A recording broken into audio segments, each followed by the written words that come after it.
స్వచ్ఛమైన నాణ్యమైన గౌదర్పార్ పూజా ఉత్పత్తులు www.gaudarpar.com ద్వారా ఆన్లైన్ లో ఆర్డర్ చేయండి. మీ ఇంటిని దేవాలయంగా మార్చుకోండి. నమస్కారం, వెల్కమ్ టు సుమన్ టీవీ. నేను గీతాంజలి. ఆగస్టు 16వ తేదీన వరలక్ష్మి వ్రతం. ఈ వ్రతాన్ని మనలో చాలా మంది ఆచరిస్తూ ఉంటారు, కానీ ఎన్నో సందేహాలు ఉంటాయి. వ్రతం ఏ సమయంలో ఆచరించాలి, ఎలా వ్రతం చేసుకోవాలి, వ్రతం చేసిన తర్వాత ఆ ద్రవ్యాలు అంటే పూజా వస్తువులు ఏవైతే ఉన్నాయో వాటిని ఏం చేయాలి, అమ్మవారిని అసలు ఎలా అలంకరించుకోవాలి, కలశం పెట్టాలా వద్దా, ఆనవాయితీ ఉన్నవాళ్ళు మాత్రమే చేసుకోవాలా, మరీ ముఖ్యంగా వితంతువులు అంటే భర్త లేని వాళ్ళు మరి వ్రతం చేసుకోవచ్చా, ఒకవేళ చేసుకోవాలనుకుంటే వాటికంటూ కొన్ని నియమాలు ఉంటాయా, ఇలా చాలా సందేహాలండి. ప్రేక్షకులు కామెంట్స్ రూపంలో అడిగారు. ఇవన్నీ నాకు అనిపించింది, ఇవన్నీ వ్రతానికి ముందే నివృత్తి చేస్తే దానికి తగ్గట్టుగా వాళ్ళు ఏర్పాటు చేసుకుంటారు కదా అని. మరి ఇవన్నీ సందేహాలు నివృత్తి చేయాలంటే ఒక ప్రముఖమైన వ్యక్తి ఉండాల్సిందే. నేను సంప్రదించాను ప్రముఖ జ్యోతిష్యులు బ్రహ్మశ్రీ నందిబట్ల శ్రీహరి శర్మ గురువు గారిని. వారిని అడిగితే వీటన్నిటికీ చాలా అవలీలగా చెప్పారు. నేను వినే కన్నా మీరందరూ వింటే బాగుంటుంది కదా, అందుకే ఇలా కార్యక్రమాన్ని ఏర్పాటు చేశాము. అది కూడా అమ్మవారి సమక్షంలోనే కూర్చున్నాము. నేను కూడా వ్రతాన్ని చాలా చక్కగా ఆచరించాను. నందిబట్ల గారే స్వయంగా నాతో వ్రతం చేపించారు. ఆ వీడియో కూడా నేను మీకు చూపిస్తాను, మీరు కూడా ఆ వీడియో చూడండి. అలాగే డౌట్స్ కూడా క్లియర్ అవ్వడానికి ఈ వీడియో చేస్తున్నాం. ఇక గురువు గారికి ఆహ్వానం పలికిద్దాం. గురుగారు నమస్కారం అండి. వాగర్థ వివ సంపృక్తౌ వాగర్థ ప్రతిపత్తయే జగతః పితరౌ వందే పార్వతీ పరమేశ్వరౌ. సదాశివసమారంభాం శంకరాచార్య మధ్యమాం అస్మదాచార్య పర్యంతం వందే గురు పరంపరాం. ఆదిత్యాయ చ సోమాయ మంగళాయ బుధాయ చ గురు శుక్ర శనిభ్యశ్చ రాహవే కేతవే నమః.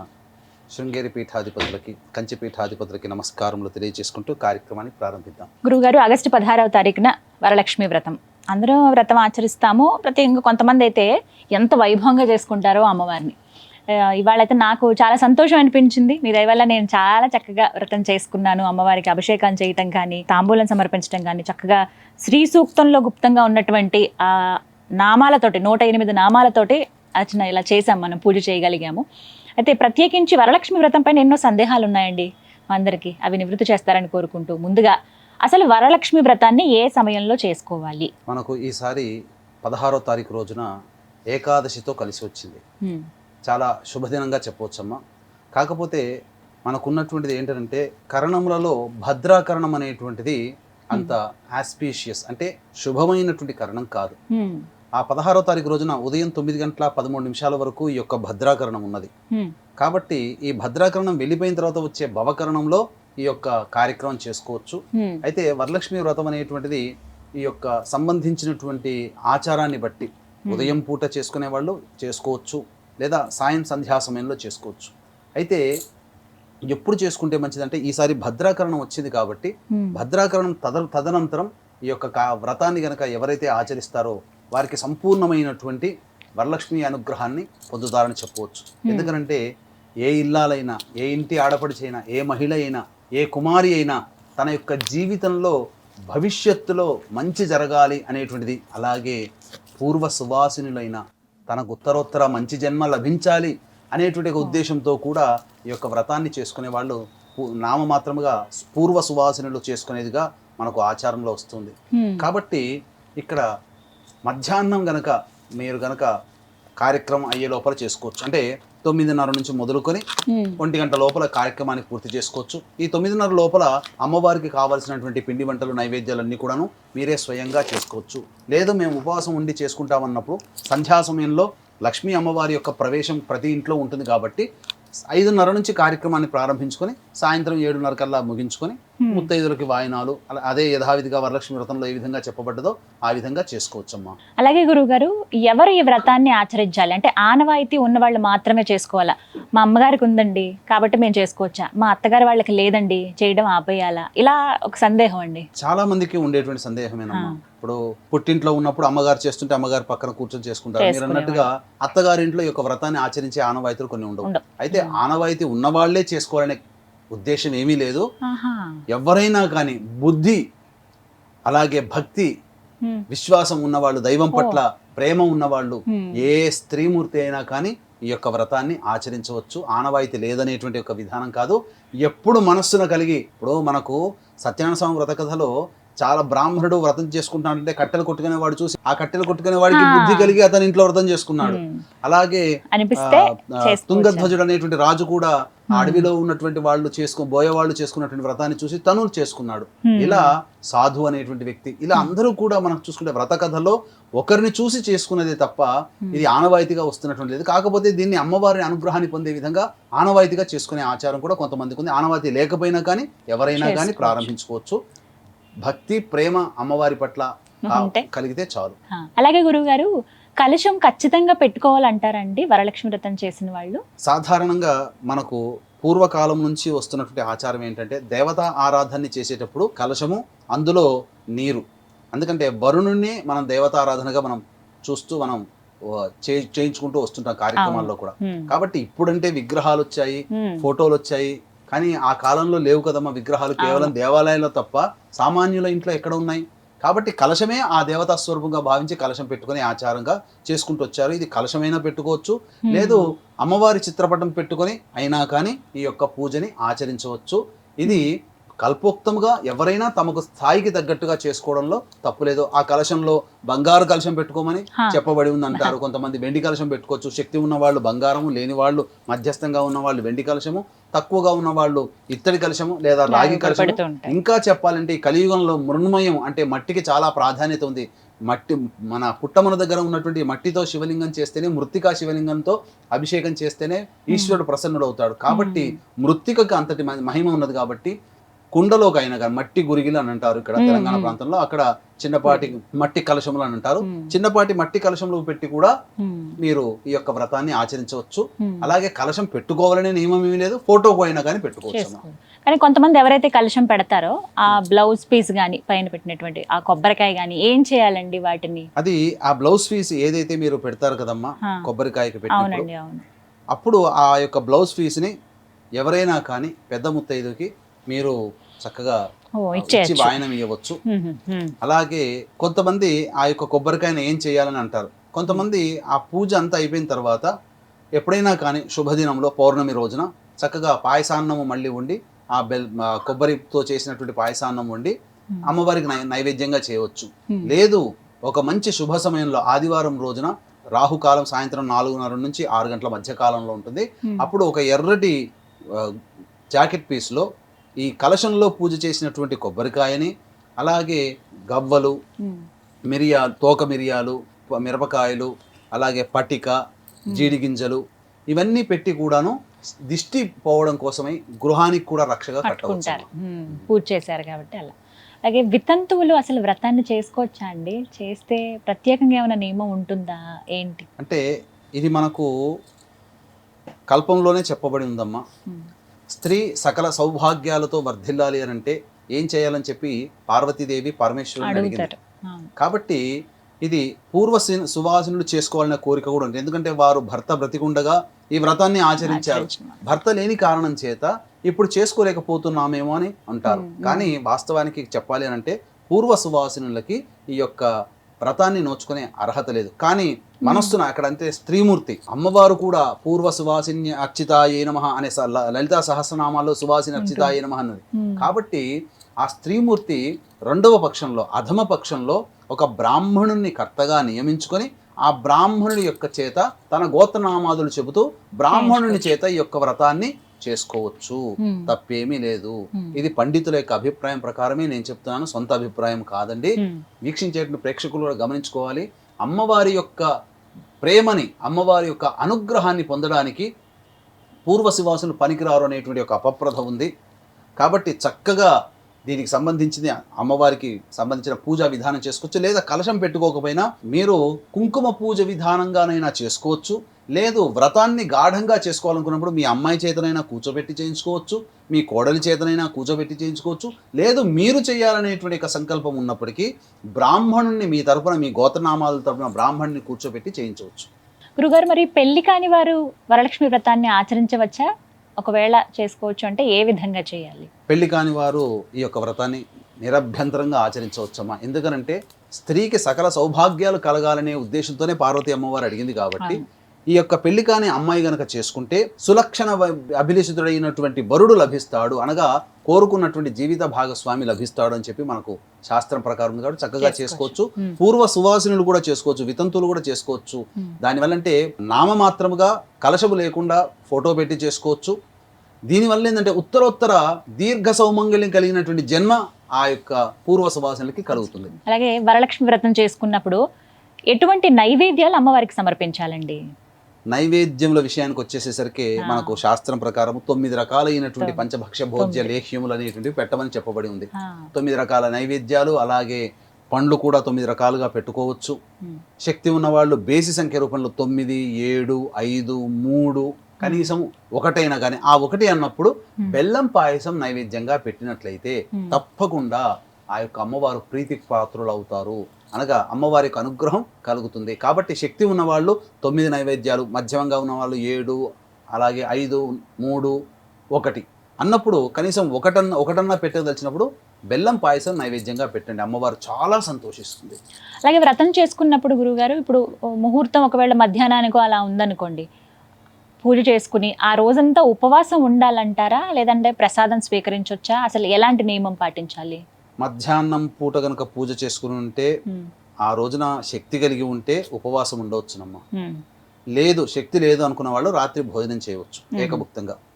సాయంత్రం పూట పూజ చేసుకునే వాళ్ళు మాత్రం మధ్యాహ్నం ఉపవాసం ఉండి పూజ అయిన తర్వాత తదనంతరం కుటుంబ సభ్యులతో కలిసి భోజనం చేయవచ్చు. లేదా ఆ రోజంతా ఆ లక్ష్మీ అమ్మవారి నామస్మరణ చేసుకుంటూ తెల్లవారి ఈ యొక్క మంటప ఉద్వాసన చెప్పిన తర్వాత అప్పుడు భోజనం చేయవచ్చు. గురుగారు, వ్రతం అయితే చక్కగా ఆచరిస్తాము, అయితే ఆ పూజా వస్తువులు ఏవైతే ఉన్నాయో అందంగా అలంకరించినవి, అమ్మవారికి పెట్టిన చీర కావచ్చు, అమ్మవారి విగ్రహమే కానీ, అలాగే అమ్మవారి రూపులు ఇప్పుడు ఎలా అయితే అందంగా అలంకరించుకున్నామో అలా ఇవన్నీ ఏం చేయాలండి? ఎలా భద్రపరచాలి?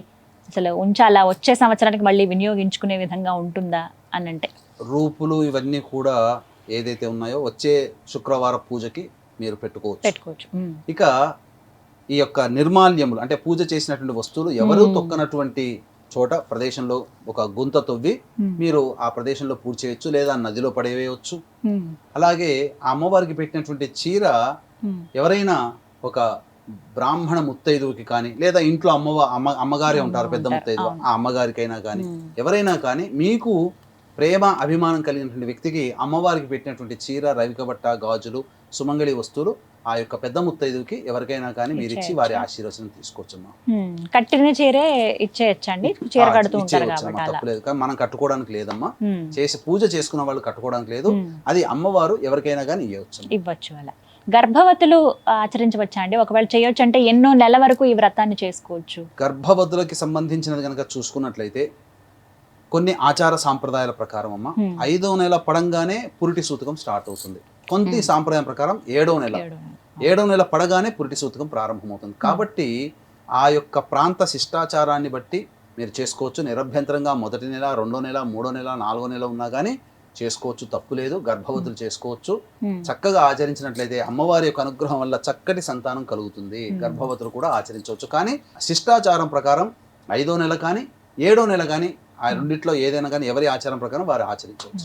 ఇంకొకటి నాకు తెలిసిన వారేనండి, మే నెల ఇంకా ముందు పెళ్ళయింది, ఆషాఢంలో మళ్ళీ వెళ్ళొచ్చారు పుట్టింటికి, మళ్ళీ అత్తగారింటికి వచ్చారు శ్రావణంలో. ఇప్పుడు మొదటి వ్రతం ఎక్కడ ఆచరించుకోవాలి? అమ్మగారింట్లోనా, అత్తగారింట్లోనా, ఎక్కడ చేసుకోవాలంటారు?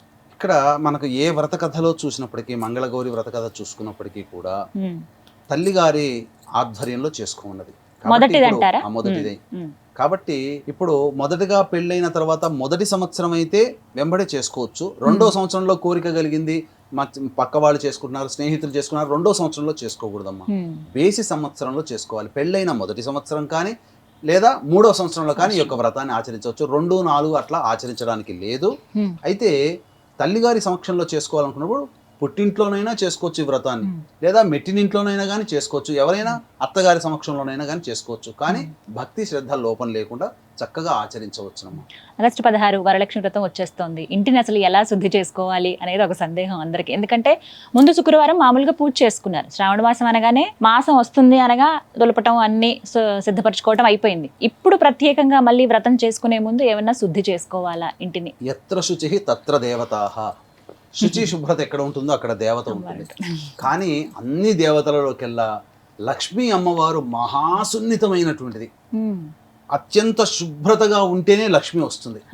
కాబట్టి ఏమాత్రము కూడా అశుభ్రత అనేటువంటిది లేకుండా ముందు రోజే చక్కగా ఇల్లంతా కూడాను తుడిచిపెట్టుకొని చక్కగా నీట్గా పూజా మందిరం కానీ ఇల్లు కానీ లేక పూజ చేసేటువంటి పూజా మంటపం కానీ అంతా కూడా చక్కగా నీట్గా ఉంచుకొని పొద్దున్నే లేచి కాలకృత్యాదులు తీర్చుకున్న తర్వాత గళ్ళ ఉప్పు సముద్రం నుంచి తెచ్చినటువంటి దానికి మనము పాయిశ్చరైజ్ చేసినటువంటి ఐడిన్ కాకుండా గళ్ళ ఉప్పు తెచ్చి ఆ నీటిలో గళ్ళ ఉప్పు పసుపు వేసి చక్కగా కరిగిన తర్వాత ఆ యొక్క నీటితో ఇల్లంతా కూడా పొద్దున్నే శుక్రవారం రోజున తుడుచుకొని కార్యక్రమం చేసుకుంటే లక్ష్మి యొక్క ప్రవేశం చాలా చక్కగా ఉంటుందని చెప్పవచ్చు. తోరం ఇలా కట్టుకుంటాం కదా స్వామి, అంటే వీటిని ఏం చేయాలండి? తర్వాత ఎన్ని రోజులు ఉంచుకోవాలి చేతికి వీటిని? ఆ యొక్క తోరముని ఒక రోజు మాత్రం ఖచ్చితంగా నిద్ర చేయాలి మన చేతికి. కాబట్టి ఆ రోజు శుక్రవారం రోజంతా కూడాను తోరము ఉండాలి. తోరం అయిన తర్వాత తెల్లవారి ఆ యొక్క నిర్మాల్యాలతో పాటు ఎవరు తొక్కనటువంటి ప్లేస్ లో దాన్ని పడవేస్తే సరిపోతుంది. వ్రతం ముగిసిన తర్వాత అమ్మవారికి ఉద్వాసన ఎలా పలకాలండి? అమ్మవారు శుక్రవారం రోజున లక్ష్మీ స్వరూపంగా మన ఇంట్లో శుక్రవారం నాడు ఉద్వాసన చెప్పలేము, తెల్లవారి ఉద్వాసన చెప్పాలి. అయితే శనివారం వస్తుంది కాబట్టి 7:52 వరకు దుర్ముహూర్తం ఉంటుంది. కాబట్టి 8 గంటల తర్వాత మళ్ళీ తిరిగి అమ్మవారి దగ్గర దీపారాధన చేసి మళ్ళీ పంచోపచార విధానంగా పూజ చేసి అమ్మవారికి ఏదైనా నైవేద్యం పెట్టి అప్పుడు ఉద్వాసన చెప్పవచ్చు. గురుగారు, పౌర్ణమికి ముందుగా వచ్చే శుక్రవారం రోజునే వరలక్ష్మి వ్రతాన్ని ఆచరిస్తారు. అయితే ఒకవేళ అనుకోని పరిస్థితులు ఆటంకాలు వస్తూ ఉంటాయి స్త్రీలకి. అయ్యయ్యో 2వ వారం చేసుకోలేకపోయామే, ఇక 3-4 వారాలు పనికిరాదా, చేసుకోవచ్చా చేసుకోకూడదా, లేకపోతే ముందు మొదటి వారం చేసేద్దామా, ఇలా రకరకాల ఆలోచనలు వస్తూ ఉంటాయి. అసలు ఒకవేళ కుదరని పక్షంలో ఏ వారంలో వ్రతాన్ని ఆచరించవచ్చు? ప్రకృతి ధర్మంగా వచ్చే ఆటంకాలు ఉంటాయి కదా మా స్త్రీకి, సహజంగా ఋతుకాలము రజస్వల అనేటువంటిది వస్తుంది కాబట్టి ఆ యొక్క సందర్భంగా వచ్చినప్పుడు ఇక్కడ రజస్వల నియమ ప్రకారం ఏంటంటే ప్రకృతి ధర్మంగా వచ్చిన తర్వాత మొదటి 3 రోజులు పనికిరాదు, 4వ రోజు ఇంట్లో మాత్రమే తిరగడానికి ఆ యొక్క ఇంటిని శుభ్రం చేసుకోవడానికి వస్తుంది తప్ప దేవతా సంబంధమైన వస్తువులు ఇంట్లో ఉన్నప్పుడు వాటిని ముట్టుకోకూడదు.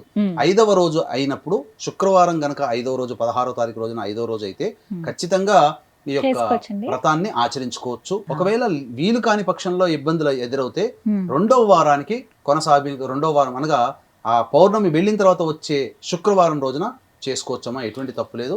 అట్లాగే ఇంట్లో కూడా కేవలం ఒకరే స్త్రీమూర్తి ఉండరు కదా, ఇంట్లో పిల్లలు ఉంటారు, వారికి కూడా ఏ విధంగానైనా ప్రకృతి పరంగా ఏమైనా ఇబ్బందులు వస్తే వాళ్ళని ఈ ఇంటి పూజా స్థలం పరిసర ప్రాంతాల్లో ఏవి కూడా ముట్టుకోకుండా చూసుకోవాలి జాగ్రత్తగా.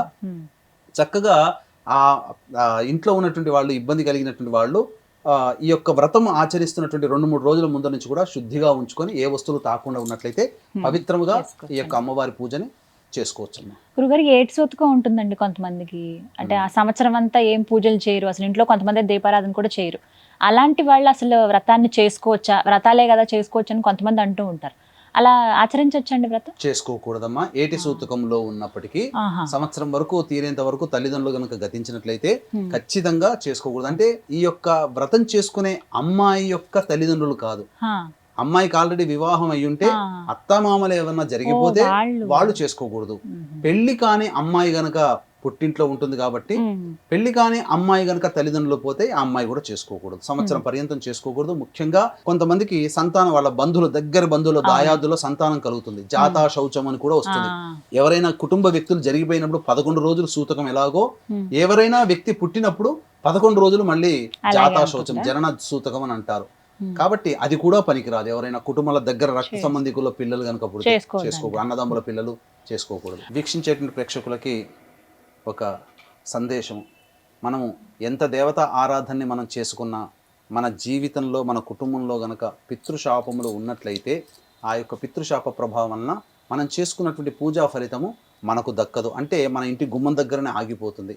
ఈ పితృదోషం తొలగిపోతే ఇప్పటి వరకు మనం చేసినటువంటి పూజల యొక్క పుణ్య ఫలితం అంతా మనం పొందుతాము. కాబట్టి తండ్రి వైపు 6 తరాలు, తల్లి వైపు 3 తరాల్లో ఏవైనా దుర్మరణాలు ఉన్నా, అలాగే liver failure, liver kidney cancer రోగాలతో ఎవరైనా మరణించినా, పెళ్లి కాకుండా మరణించినా, అలాగే అనేక పూజలు చేసినా ఫలితాలు పొందకుండా ఉన్నా, ఎన్ని పూజలు చేసినా దైవానుగ్రహం కలగలేకపోయినా అది పితృదోషంగా చెప్పవచ్చు. కాబట్టి పితృదోష నివారణార్థమే సెప్టెంబర్ 25వ తారీఖు రోజున అలాగే సెప్టెంబర్ 30వ తారీఖు రోజున మా ఆధ్వర్యంలో సశాస్త్రీయముగా జరిపించడం జరుగుతున్నాయి. అది పితృపక్షాలలో జరిపించడం జరుగుతుంది. కాబట్టి అవకాశం ఉన్న వాళ్ళు ఇట్టి మహత్తరమైనటువంటి అవకాశాన్ని ఎవరు జారవిడ్చుకోకండి. మళ్ళీ పితృపక్షాల్లో చేయాలంటే మళ్ళీ వచ్చే సంవత్సరం వరకే వేచి చూడాలి. కాబట్టి ఈ సెప్టెంబర్ 25వ తారీఖు 30వ తారీఖు రోజున జరిగేటువంటి పితృదోష నివారణ కార్యక్రమంలో మీరు పాల్గొనవచ్చు.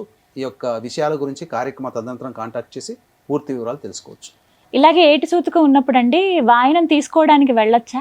ఇది ఒక పెద్ద ఇది కూడా సందేహం. తీసుకోకూడదమ్మా. ఏటి సూతకం ఉన్నప్పుడు వాయనం ఇవ్వడానికి కానీ వాయనం తీసుకోవడానికి కానీ పనికిరారు.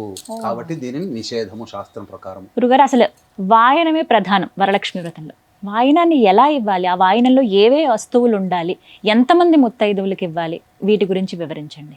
తప్పకుండానమ్మా. ఈ యొక్క శక్తిని అనుసరించి వీక్షించేటువంటి ప్రేక్షకుల యొక్క శక్తిని అనుసరించి ఈ యొక్క వాయనం అనేటువంటిది ఇవ్వాలి. అంటే ఈ వాయనము అనేటువంటిది బేసి సంఖ్యలో ఒకరికైనా ఇవ్వచ్చు, ముగ్గురికైనా ఇవ్వవచ్చు, 5గురికైనా ఇవ్వచ్చు. శక్తిని అనుసరించి ఏదైనా బేసి సంఖ్యలో ఇవ్వవచ్చు. అయితే మనకు తమలపాకులు ఏదైనా కానీ పూజ చేసేటప్పుడు తమలపాకులు ఉంటాయి కదండి, ఇవి తొడిమలు, ఇవి అగ్రభాగము.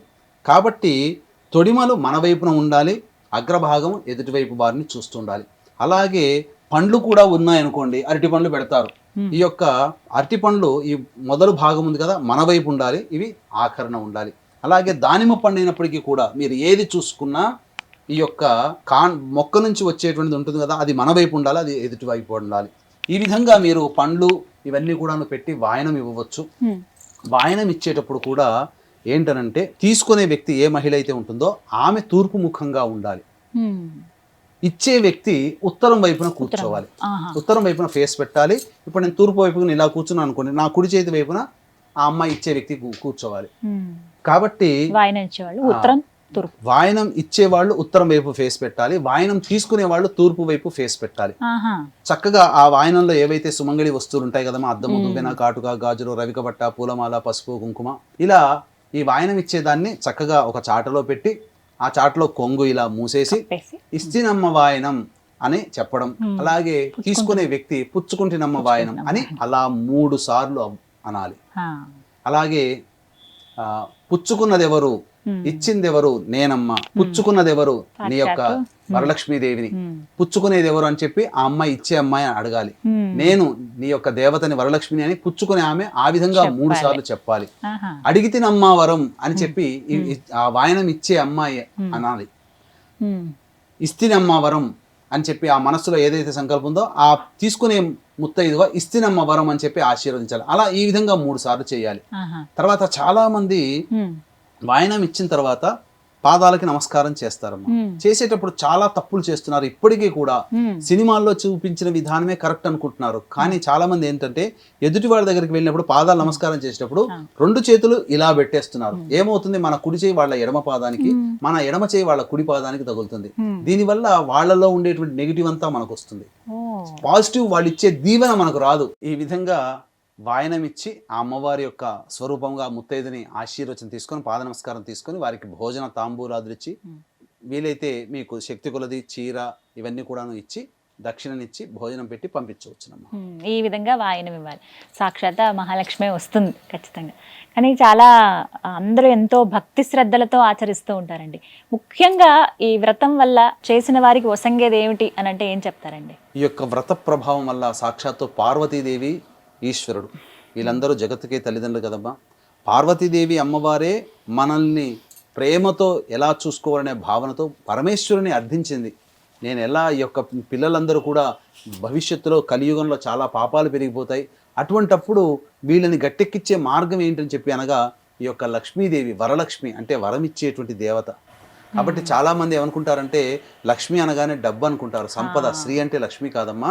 కేవలం లక్ష్మి అనేదే కాదు, మనం ఏ ప్రయత్నం చేస్తుంటామో అందులో మనం పైకి వస్తాం. కాబట్టి వృత్తిలో ఉన్నవాళ్ళు వృత్తిలో పైకి వస్తారు, అలాగే ఉద్యోగంలో ఉన్న వాళ్ళకి ఉద్యోగం పైకి వస్తారు, అలాగే వ్యాపారం చేసే వాళ్ళకి వ్యాపారం కళ వస్తుంది.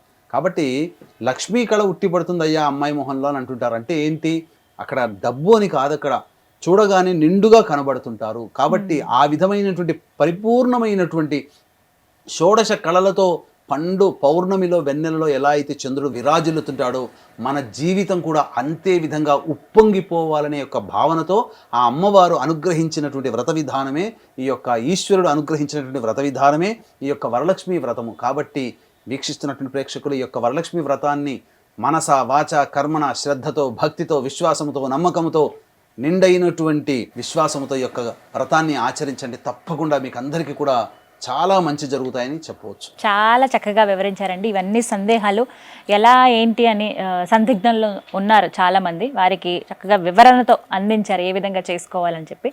ధన్యవాదాలు గురువు గారు. సర్వం శ్రీ ఉమామహేశ్వర పరబ్రహ్మార్పణమస్తు. విన్నారుగా, ఇవన్నీ మనందరికి వచ్చేటువంటి సందేహాలే. దాదాపుగా మీ తరపున నేను అడిగాను గురువు గారిని. చాలా చక్కగా ప్రశాంతంగా నిర్మలమైన మనసుతోటి మీకు తోచిన విధంగా మీ శక్తి కొలది వరలక్ష్మి వ్రతాన్ని ఆచరించుకోండి. ఆ అమ్మవారి కృపకు పాత్రలు కండి. నమస్కారం.